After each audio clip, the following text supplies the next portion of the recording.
For many people around the world, there is often a question that comes up whenever they look at a map of Europe or study the history of the British Isles. They ask, why is Scotland still a part of the United Kingdom? After all, Ireland is not fully part of the UK, with most of the island having gained independence in the 20th century.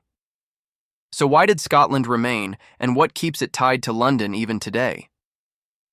The answer to that question is more complex than it might appear at first glance, and it requires us to look at centuries of history, economic decisions, political struggles, and cultural identity. Scotland was not always linked to England. In fact, for centuries, it was a completely independent kingdom, with its own rulers, its own nobility, and its own wars. Often Scotland and England were bitter enemies who clashed in bloody battles along their border. The two nations fought for dominance and survival long before any thought of unity existed. Scots proudly defended their sovereignty, while the English kings often tried to bring Scotland under their control. But despite countless wars, Scotland remained an independent realm through the medieval period. The turning point began not with a battle, but with a royal succession. Crisis in 1603, the long reign of Elizabeth I of England came to an end.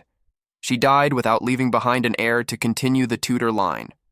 This left England vulnerable to instability and questions over who would take the throne. The solution came from north of the border. James VI of Scotland, who was already the King of the Scots, had a claim through his Tudor relatives. When Elizabeth died, James inherited the English throne as well. He became James I of England while still remaining James VI of Scotland. This moment is remembered as the Union of the Crowns. It is important to note, however, that the Union of the Crowns did not instantly merge Scotland and England into one country. What it created was a shared monarch. James ruled over both realms, but they were still legally and politically separate states. Each had its own parliament, its own laws, and its own institutions. They were two nations tied together by a single king, and that arrangement lasted for more than a century. Though the monarch was shared, national identity and sovereignty remained separate, and the two peoples often continued to see themselves as distinct. The true political union came later in 1707, when the Acts of Union were passed. This was not an event born out of pure friendship or a sudden realization that the two countries belonged together. It was largely driven by political necessity and economic desperation. Scotland had suffered a crushing economic failure. In the late 17th century, the disaster was known as the Darien scheme, in which Scotland attempted to establish a colony on the Isthmus of Panama. The hope had been to create a prosperous trading hub, but the project was plagued by disease, poor planning, and hostility from Spain, which controlled much of the region. The scheme collapsed, wiping out a huge portion of Scotland's wealth and leaving the kingdom in financial ruin. Meanwhile, England had its own motivations. The English were worried about Scotland making alliances with continental powers like France and possibly becoming a threat on their northern border. By bringing the two kingdoms together, England could ensure greater security and stability at home. It also meant the English could expand their markets with Scotland and have more control over the resources of the entire island. Negotiations followed, and eventually the Acts of Union were passed in both parliaments. Scotland and England formally became one. State the Kingdom of Great Britain in 1707. Scotland gave up its independent parliament and agreed to join Westminster in exchange for economic relief, financial compensation, and access to the wealth of the English colonial empire. The centuries that followed saw Scotland integrated into Britain's rise as a global power. The Scottish economy became closely tied to that of the wider United Kingdom. Shipbuilding grew into one of Scotland's most important industries, especially along the River Clyde. Glasgow became famous worldwide for producing ships that sailed across the globe. Coal and steel fueled the growth of industry, while Scottish intellectuals contributed heavily to the Enlightenment movement and the advancement of modern science. Scotland found itself deeply connected to Britain's empire, sharing in its opportunities and its struggles. When Ireland eventually sought and gained independence in the 20th century, Scotland did not follow the same path. There are many reasons for this. Unlike Ireland, Scotland had been bound to Britain by a longer and in many ways more mutually beneficial union. The Industrial Revolution had tied Scotland's fortunes to the broader British economy. The discovery of oil in The North Sea further strengthened this connection in the 20th century, providing wealth and resources that were deeply linked to Britain's overall economic system. Moreover, Scottish cities like Edinburgh and Glasgow had built strong ties with London's financial institutions while also enjoying a measure of influence within the United Kingdom. That being said, the story was never one of simple harmony. There were always debates within Scotland about the future of the Union and whether independence would better serve the Scottish people. In the latter half of the 20th century, this question became especially prominent.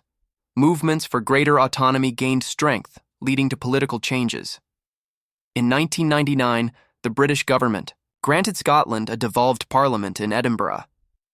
This was not full independence, but it gave Scotland more control over its internal affairs, allowing it to make decisions on education, health, and certain other domestic issues while still leaving matters like defense and foreign policy under the control of Westminster. The granting of devolution did not settle the question, though instead it reignited the debate about whether Scotland should one day become fully independent.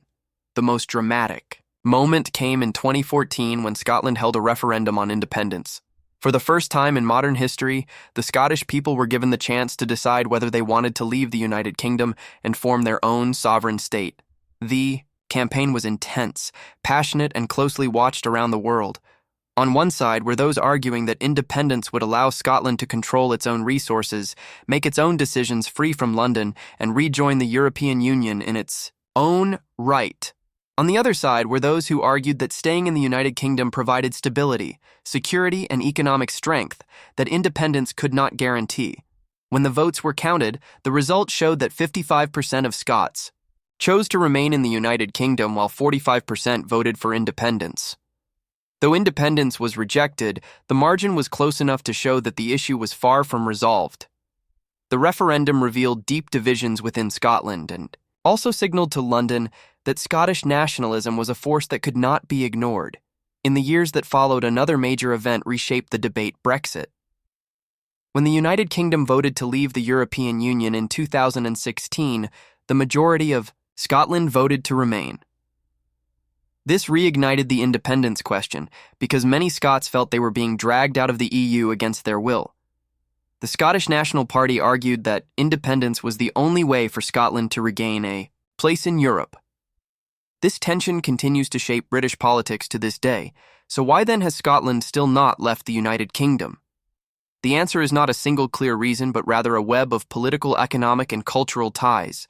Scotland's economy is still deeply integrated with that of England, and the wider UK major industries like oil, gas, shipbuilding, finance, and trade are intertwined with British markets and infrastructure. Leaving the Union would mean navigating complex negotiations over currency borders and international treaties. Furthermore, there are many Scots who continue to feel strongly that their identity is both Scottish and British, and that the two do not need to be mutually exclusive.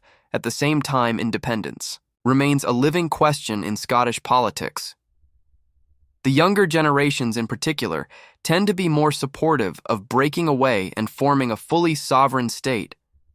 Political parties, like the Scottish National Party, continue to campaign for another referendum, arguing that circumstances have changed since 2014, especially in light of Brexit. London, however, has resisted granting another vote, and so the issue remains unresolved. For now, Scotland is still a part of the United Kingdom, but the story is ongoing and its future is far from certain. When we step back and look at the big picture, we can see that Scotland's place in the United Kingdom is the result of centuries of complex history. From medieval wars of independence to royal successions, from economic disaster to political negotiations, from the rise of industry to modern referendums, Scotland's journey has been shaped by countless twists and turns. Unlike Ireland, which left the Union through bitter conflict, Scotland chose union for economic and political reasons, and for now it has chosen to stay through democratic vote. But the question remains alive and may yet be answered differently by future generations. In short, Scotland's continued membership in the United Kingdom is a story of both necessity and choice. It is about survival and opportunity, about the push and pull between independence and unity, about a small nation that has long wrestled with its identity within a larger kingdom. Today, the debate is not over the next chapter has yet to be written, and it will be written by the people of Scotland themselves.